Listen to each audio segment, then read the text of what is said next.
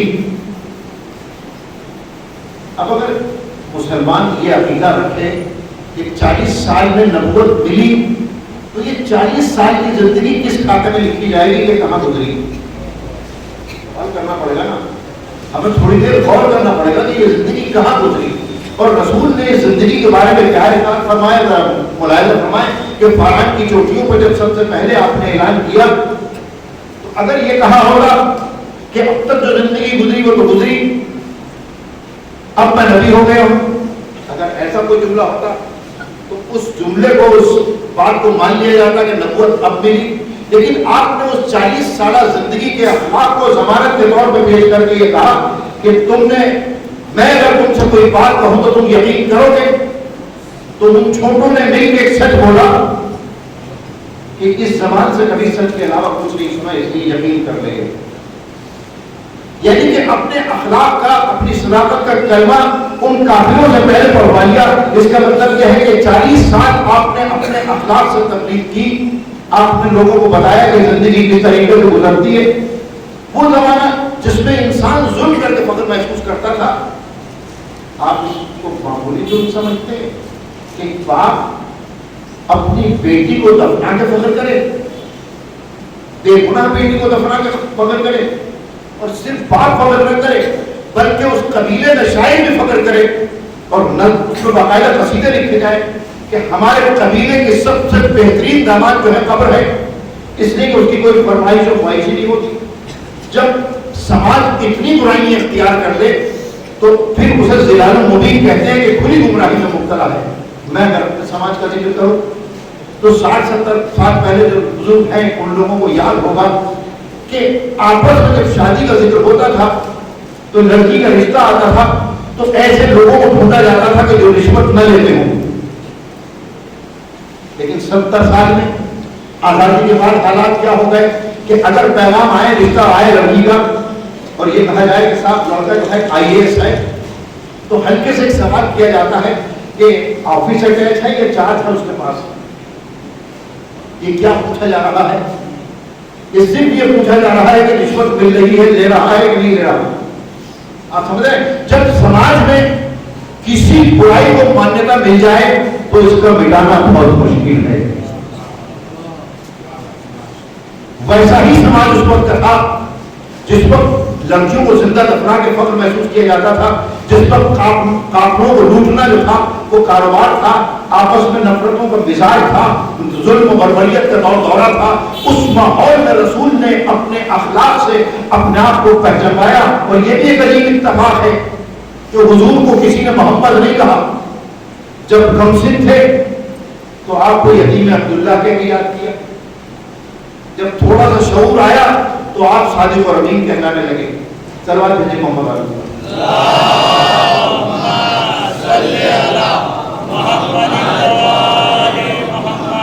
اب اخلاق کا اس سے بڑا ثبوت کیا دیا جائے کہ اللہ نے گواہی دی کہ تمہارا اخلاق سب سے بلند عظیم ہے۔ اس لیے کہ کوئی عام آدمی کہتے کہ صاحب یہ بہت بڑے شاعر ہیں تو اس کی کوئی مدد نہیں ہے، لیکن کوئی مستند شاعر کہتے، کوئی بہت بڑا نقاد کہتے، جس سے بڑا علم ہو وہ کہتے، تو بات الگ ہے۔ اب اللہ جو ان اللہ علی کل شیء قدیر ہے وہ کہہ رہا ہے کہ آپ ملک عظیم پر فائز ہیں، تو آپ ملاحظہ فرمائیں کہ کیسا دور ہے کہ آپ لوگوں کو دوزخ سے جنت کی طرف دعوت دے رہے ہیں، اس کے جواب میں پھول برسانے کے بدلے لوگ پتھر مار رہے ہیں۔ آپ زخمی حالت میں گھر میں آتے تو ایک بھائی جس کی عمر 10 سال، اس نے وعدہ کیا تھا دعوت الرشیدہ میں۔ بڑی عجیب سی بات ہے تاریخ اسلام کی کہ حضور نے دعوت الرشیدہ میں ایمان کا مطالبہ ہی نہیں کیا تھا۔ دعوت الرشیدہ میں حضور نے یہ کہا کہ مجھے اللہ نے رسول النبی کو پیغمبر بنا کے بھیجا ہے، اس کار رسالت میں میری کون مدد کرے گا؟ مددگار مانگا تھا، کسی سے یہ نہیں کہا تھا کہ کلمہ پڑھ لیجیے۔ اور جو میرا مددگار ہوگا, جو میرا حامی ہوگا, جو میرا ناصر ہوگا, وہ میرا بھائی ہوگا, میرا جانشین ہوگا, میرا خلیفہ ہوگا. یہ پہلا وعدہ ہے جو رسول نے اس زندگی سے متعلق انسانوں کے درمیان کیا. باقی وعدے سب قیامت کے بعد ہے, مرنے کے بعد ہے, قبر میں آؤں گا, تمہاری مدد کروں گا, شفاعت کروں گا, یہ سب مرنے کے بعد کی باتیں ہیں. زندگی سے متعلق صرف ایک وعدہ ہے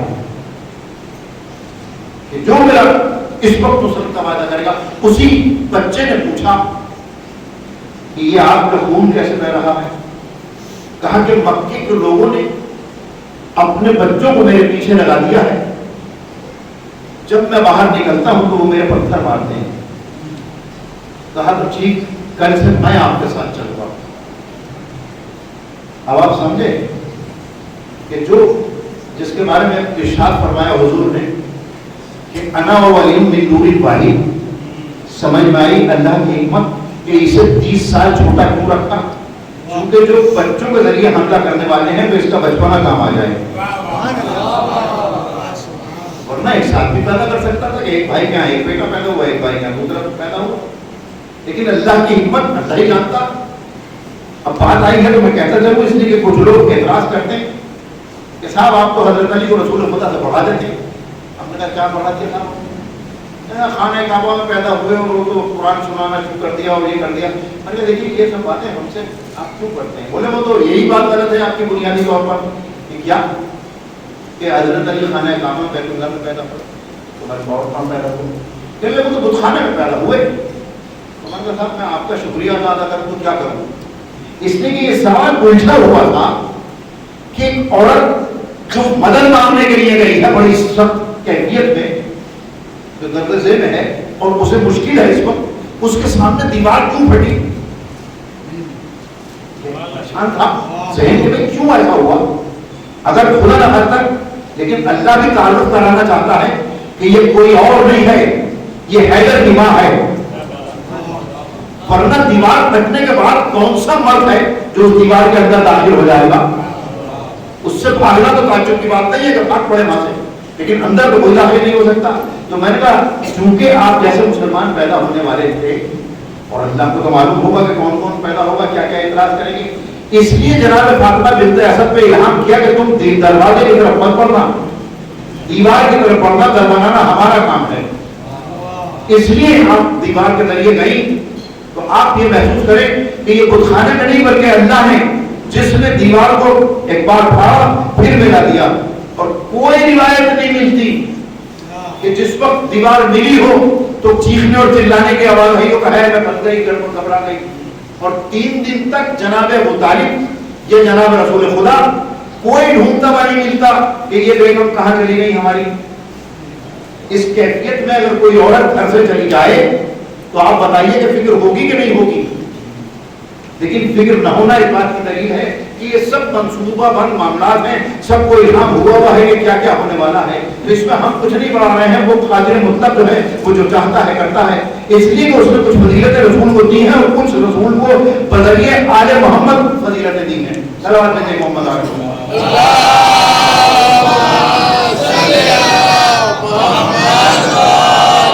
یہ میں نہیں کہہ رہا ہوں, کبھی آپ سمجھیں کہ میری کیا بساط ہے, لیکن شیخ محدث دہلوی فرماتے ہیں کہ اللہ نے ایک فضیلت رسول کو لے دی, اپنے حبیب کو ایک فضیلت نہیں دی, شہادت, اور وہ اپنی نوازوں کے ذریعے دی. میں نے کہا صاحب ایک ہی فضیلت تو کئی فضیلتیں ہیں ایسی تو جو نہیں ملی رسول کو. مثلاً جیسے طول عمر نہیں ملی, جناب روح کو ایک لمبی عمر ملی, رسول کو نہیں ملی. تو اب آپ کی سمجھ میں آیا کہ امام کیوں غیبت میں ہے؟ اس لیے کہ وہ طول عمر جو فضیلت انہیں ملی تھی حضرت نوح کو وہ ان کی حال میں ہے موجود. اگر جھولے میں حضرت عیسیٰ بولے تھے تو ان کا نائب ان کی گود میں آ کے کہہ کر کے بتائیے کیا سناؤں. اب لوگ کہتے دیکھیے بڑھا دیا نہیں بڑھا دیا آپ نے کہ رسول نے تو قرآن نہیں سنایا, جن کے قلب پہ نازل ہوا تھا یہ سنانے لگے. تو میں نے کہا آپ کی سمجھے بات نہیں آتی کیا؟ کبھی کبھی شاگرد کا علم استاد کے تعلق کا ذریعہ بنتا. اگر حضور سناتے تو کس کو سناتے؟ کون تصدیق کرتا؟ حضور کو سنا کر حضرت علی نے یہ بتایا کہ میں ہی نہیں جانتا بلکہ یہ تصدیق کرنے والا مجھ سے بہتر جانتا ہے. یہ فضیلت رسول کی ہے, حضرت علی کی نہیں ہے. ارے جن کے ہاتھوں پر پتھر کلمہ پڑھتے ہو, اگر ایک بچے نے آپ کے کچھ پڑھنا شروع کر دیا تو تعجب کیا ہے؟ اسے معجزہ رسول سمجھو، اسے حضرت علی کی فضیلت پر سمجھو۔ اب وہ رسول جو کسی معجزے کے ساتھ پیدا نہیں ہوئے، وہ 40 سال کی زندگی گزارتے ہیں۔ میں جوانوں کو مخاطب کر کے کہنا چاہتا ہوں کہ دیکھیے یہاں انہوں نے کوئی معجزاتی زندگی نہیں گزاری، بالکل عام زندگی ہے۔ میں نے اس دن ذکر کیا تھا کہ 13 سال کی عمر میں جناب ابو طالب کے ساتھ جو واقعات ہوئے۔ اب اس کے بعد آپ دیکھیں گا کہ یہ 24 سال 25 سال کی زندگی اس شان سے گزاری کہ وہ خاتون جو ملکۃ العرب کہلاتی تھی، جن کے پاس بڑے بڑے سرداروں کے پیغام آئے تھے، انہوں نے ان سے زوجیت کا پیغام بھیجا کہ مجھے آپ اپنی زوجیت میں لے لیں، اور آپ سے شادی ہوئی آپ کو۔ اب یہ زمانہ جو ہے آپ کی عمر 25 سال ہے اور جناب خدیجہ کم سے کم 15 سال بڑی ہیں آپ سے۔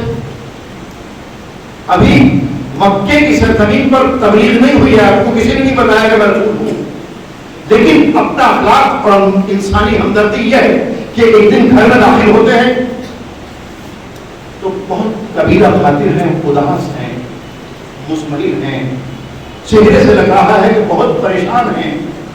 جیسے ہی گھر میں داخل ہوئے، ملکۃ العرب نے سوال کیا، اے میرے سید السادات، اے میرے آقا، آپ کے چہرے پر یہ پسماندگی، یہ اداسی کیوں ہے، یہ پریشانی کیوں ہے؟ کہ میرے خدیجہ تم نہیں دیکھتی کہ مکے میں لوگ بھوکے مر رہے ہیں، ابھی کوئی مسلمان نہیں ہوا، یہ انسانوں کا ذکر ہے، مسلمانوں کا ذکر نہیں۔ اکثر لوگ ظاہرین کہہ دیتے ہیں کہ مسلمان خدیجہ کی دولت پہ پڑے، نہیں، مسلمان نہیں پڑے، انسان پڑے، انسان پڑے، مسلمان نہیں پڑے۔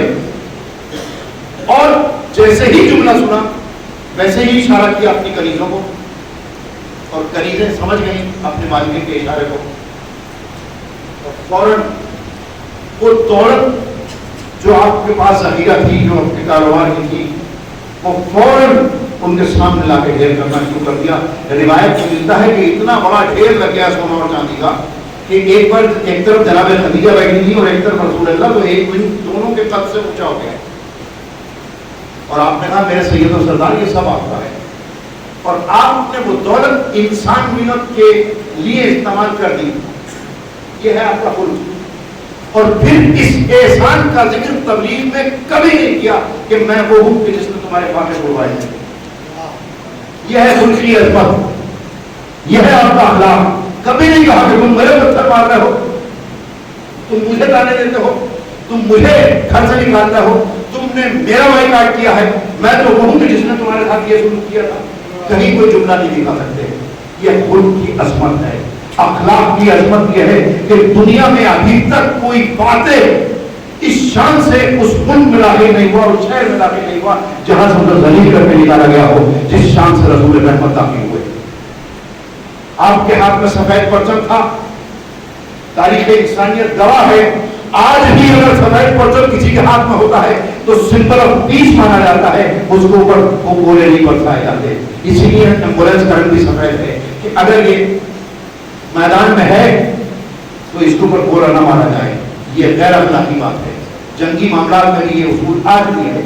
آپ سفید فلیگ لے کر مکے میں داخل ہوئے، وہ مکہ جس نے آپ کی زندگی تنگ کر دی تھی، اور آپ کو قرآن نے اجازت دی کہ رسول جنہوں نے تمہیں بے گھر کیا تھا تم ان کو شہر بدل کر سکتے ہو، اے رسول تمہیں جنہوں نے ستایا تھا تم ان سے بدلہ لے سکتے ہو۔ لیکن یہ اخلاق رسول ہے کہ آپ نے کہا آج عام معافی کا اعلان ہے، جو خانہ کعبہ میں چلا گیا اسے معاف کر دیا جائے گا، جو اپنے گھروں میں چلا گیا وہ معاف کر دیا جائے گا۔ خبردار کوئی کسی بزرگ کے اوپر بدتمیزی نہ کرے، کسی عورت کی بے حرمتی نہ ہو، خبردار کسی بچے کو کوئی تکلیف نہ پہنچے۔ اس کی تعلیمات کو فراموش کر کے بچوں پر گولیاں چلا کے نعرہ تکبیر بلند کرنے والے مسلمان ننگے اسلام تو ہو سکتے ہیں، مسلمان نہیں ہو سکتے۔ اعتراض ہوتا ہے کہ مسلمان آتنکوادی ہے، اس کی امت پر اعتراض ہے جو رحمت للعالمین ہے، جس نے دشمنوں کو معاف کیا ہے، جنہوں نے زخمی کیا تھا، جنہوں نے 3 سال اتنی سختی ہوتی کہ جناب ابو طالب اور جناب خدیجہ کا انتقال ہو گیا اس سب دنوں میں، اس لیے کہ کھانا نہیں مل سکا، غذا نہیں مل سکی، اور یہ لوگ اس ساتھ چھوڑ کے چلے گئے۔ اب وہ ربی اس کا احسان کیسے جتایا جائے، کیسے مانا جائے کہ جس کی وجہ سے حضور مکے میں تھے، جب انتقال ہو گیا جناب ابو طالب کا تو اللہ نے جو ان اللہ علی کل شیء قدیر ہے اس نے کہا کہ مکہ چھوڑ دو، چھوڑ دیا مکہ۔ ہم پر اعتراض ہے کہ ہم اس کی امت میں ہیں لیکن ہمارا تک نہیں ہے، کیوں؟ کیونکہ کچھ مثالیں ہیں ہمارے سامنے کہ 150 بچوں کو مار دیا گیا اسکول میں جا کے، گولیاں چلا دی گئی اور نعرے تکبیر بلند کیے جاتے ہیں۔ تو میں نے ایک جگہ جب مجھ سے پہلے RSS کے وائس پریزیڈنٹ نے تقریر کی عید میلاد النبی کے موقع پر، اسکول ہندوؤں کا تھا، سرکاری اسکول تھا، اسی کا بنوایا ہوا تھا، اور اس نے یہ اعتراض کر دیا کہ مسلمان آتنکوادی ہوتے ہیں۔ اس کے بعد میری تقریر کی، میں نے کہا کہ آپ نے ایک جملہ تو بہت اچھا کہا کہ مسلمانوں کو امریکہ سے بات نہیں کرنی چاہیے، اس سے تو میں متفق ہوں، لیکن جہاں آپ یہ کہتے ہیں کہ مسلمان آتنکوادی ہوتا ہے تو مسلمانوں میں دو کردار بہت واضح ہیں۔ ایک وہ لوگ ہیں جو گھوڑے کی کمر پہ بیٹھ کے آئے تھے، جن کے ہاتھوں میں تلواریں تھیں، جنہوں نے ہندوستان کی زمینوں پر قبضہ کیا، حکومت بنائی، قلعے بنائے، اور جب مرے تو ان کے مقبرے بنے۔ لیکن دوسرا طبقہ وہ تھا جو ہاتھوں میں تسبیحیں لے کے آیا تھا، اس کے ہاتھ میں تلوار نہیں تھی، انہوں نے زمینوں پر قبضہ نہیں کیا، انہوں نے دلوں پر حکومت کی۔ اور جب وہ اس دنیا سے گئے تو ان کا نہ کوئی قلعہ تھا، نہ کوئی محل تھا، نہ جاگیر تھی، لیکن آپ دیکھیے کہ آج ان کے مزارات پر رونق ہیں، اور وہ جو بہت مہنگے مقبرے بنے تھے ان پر کتے بھی اتنا پسند نہیں کرتے۔ دنیا کا بہت بڑا مقبرہ، بہت قیمتی مقبرہ تاج محل ہے۔ کسی مسلمان سے پوچھیں کہ تم نے شاہجہاں کو فاتحہ پڑھی، اس کا جواب یہ ہوگا کہ میں تاج محل دیکھنے آیا تھا، فاتحہ سے کوئی تعلق نہیں ہے۔ لیکن خواجہ غریب نواز کے یہاں جائیں، نظام الدین اولیاء کے یہاں جائیں، شاہ عالم صاحب کی درگاہ میں جائیں، کسی درگاہ میں چلے جائیں، غیر مسلم بھی ہوگا تو سر چھپا کے جا رہا ہوگا۔ یہ دو کردار بہت واضح ہیں، تو آپ کو اندازہ ہوگا۔ اور یہ جملہ بھی میں آپ سے کہنا چاہتا ہوں کیونکہ میں جس شہر کا رہنے والا ہوں وہاں پر ایک مزار ہے سید حسین شرف الدین شاہ برائے صاحب کا، جہاں پر سانپ اور بیچو نقصان نہیں پہنچاتے، وہاں بہت تعداد میں پائے جاتے تھے۔ جب آپ وہاں پہنچے تو لوگوں نے کہا کہ یہاں سانپ بیچو بہت ہیں، تو آپ نے کہا کہ ہمیں نقصان نہیں پہنچائیں گے۔ اس ہم میں صرف ہم ہی نہیں تھے، ہندو بھی تھے، مسلمان بھی تھے۔ آج آپ جا کے دیکھ لیجیے، انہوں نے اس زہریلے جانور کا آتنک ختم کر دیا، جس کا دل چاہے ان کے مزار پہ جا کے ہاتھ کر کے دیکھ سکتا ہے، شکل دیکھ کے ڈر لگتا ہے، اتنا زہر ہوتا ہے اس کے اندر، کالا بچو کہ اگر یوں کر کے دبا دیں تو زہر نچل جائے گا، لیکن وہ تنگ نہیں مار سکتا، اس لیے کہ اللہ والے نے وعدہ کر دیا ہے۔ بس یہی چاہتا ہے پروردگار عالم، کیونکہ انسان کی فطرت کو اس نے رکھا ہے کہ جس انسان کو وہ محبت کی نظروں سے دیکھتا ہے اس جیسے عمل کرنے کی کوشش کرتا ہے۔ جوانوں کو آپ نے دیکھا ہوگا کہ اس زمانے میں کچھ اسی ٹائپ کے ہیئر اسٹائل ہیں، اسی ٹائپ کی داڑھیاں ہیں، اسی ٹائپ کی مونچھیں ہیں، وہی پھٹے ہوئے پینٹ ہیں، اس لیے جس سے منصیت ہے ویسا ہی لباس ہے، ویسے ہی کٹ ہے، ویسا ہی اسٹائل ہے۔ اسی لیے اللہ نے اپنے محبوب کو آخری پیغمبر بنا کے بھیجا کہ ایسی ذات ہوگی جسے اس نے حبیب کہہ دیا، اور شاید یہ ان کے شایان نشان نہیں ہے۔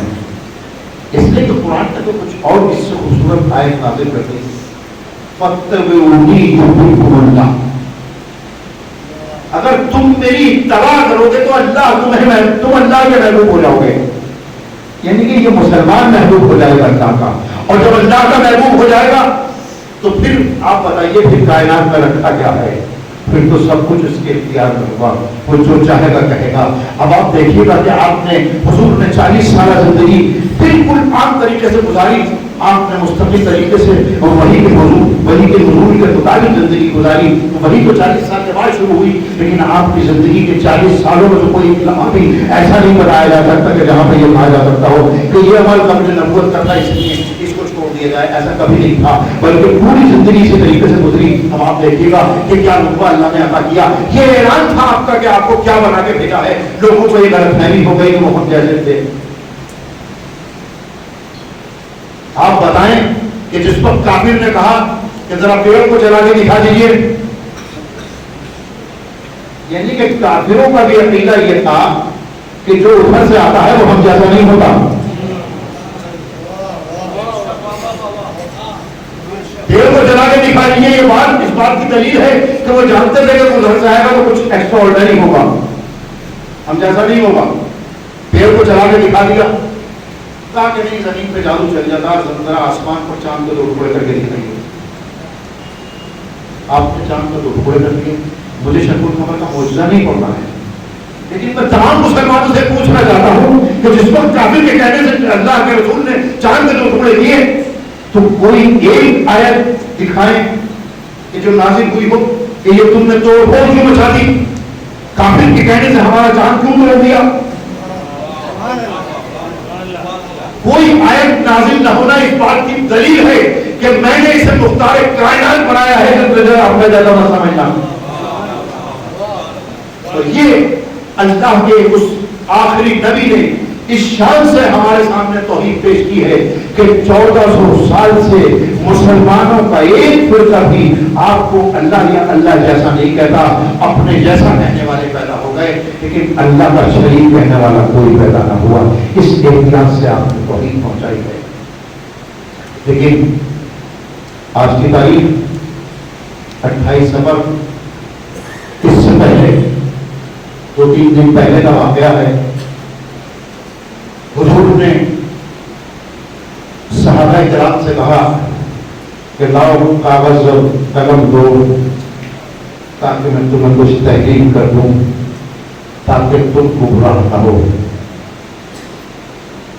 میں بالکل بچوں کو سمجھانے کے لیے کہہ رہا ہوں کہ کسی ٹیچر نے اپنا پورا کورس کرا دیا ہو، پورے کورس پڑھا دیا ہو، اور اس کے بعد کلاس میں وہ آگے یہ کہے کہ کچھ امپورٹنٹ پوائنٹس نوٹ کر لو، اور کوئی کھڑا ہو کے یہ کہتے رہتا کہ صاحب پڑھا تو دیا پورا کورس، آپ نے اب کیا ضرورت ہے، کورس کی کتاب کافی ہے. تو یہ بتائیے اس ٹیچر کی توہین ہے کہ نہیں ہے؟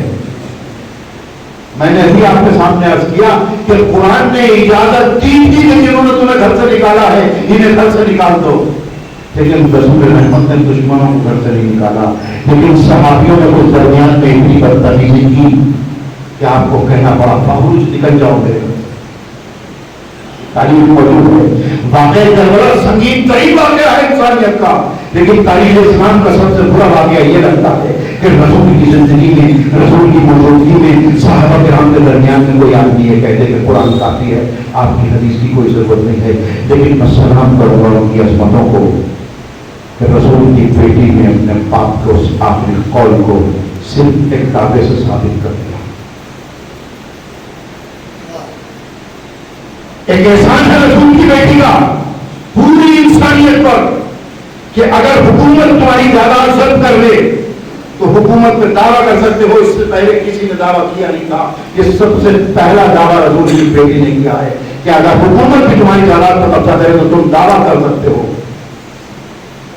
یہ غلط بات ہے کہ فیصلہ کیا ہوا، لیکن یہ پوری انسانیت کو دے کے گئی.